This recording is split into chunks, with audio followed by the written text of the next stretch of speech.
বাজারে কোনো সংস্থার একচেটিয়া আধিপত্য রুখতে আলিবাবার বিরুদ্ধে পদক্ষেপ করেছিল চীন। এবার একই পথে হাঁটতে চলেছে আমেরিকা।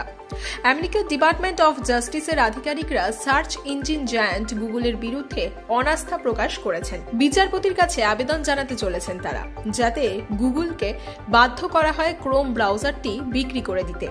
এখনো এ নিয়ে কোনো সিদ্ধান্ত গৃহীত হয়নি যদিও, তবে সত্যিই যদি এমনটা হয় সেক্ষেত্রে ঐতিহাসিক পদক্ষেপ হতে চলেছে।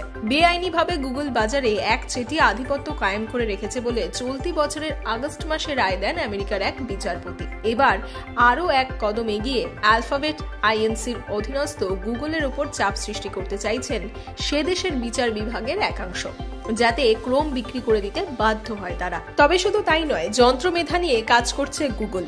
তাদের অ্যান্ড্রয়েড স্মার্টফোন অপারেটিং সিস্টেমের উপরেও খাড়া নামাতে পারে বলে মনে করা হচ্ছে।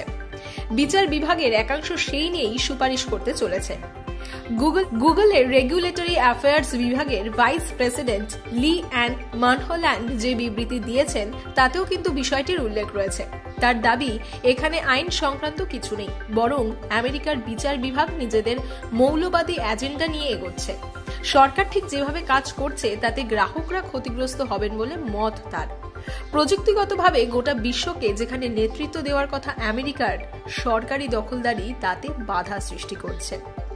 বেআইনিভাবে গুগল একচেটিয়া আধিপত্য কায়েম করে রেখেছে বলেই রায় দিয়েছিলেন যুক্তরাষ্ট্রীয় বিচারপতি অমিত মেহতা। তার কাছেই নতুন করে আবেদন জানাতে চলেছেন বিচার বিভাগের একাংশ।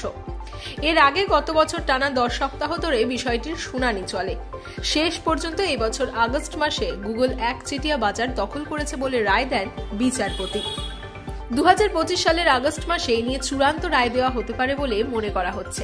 আগামী এপ্রিলে 2 সপ্তাহ ধরে যে শুনানি রয়েছে তাতে অন্যদের জায়গা ছাড়তে গুগল কি ব্যবস্থা নিতে পারে সেই নিয়ে আলোচনা হবে, আর সেখানেই বোঝা যাবে গুগলকে ক্রোম বিক্রি করতে হয় কিনা।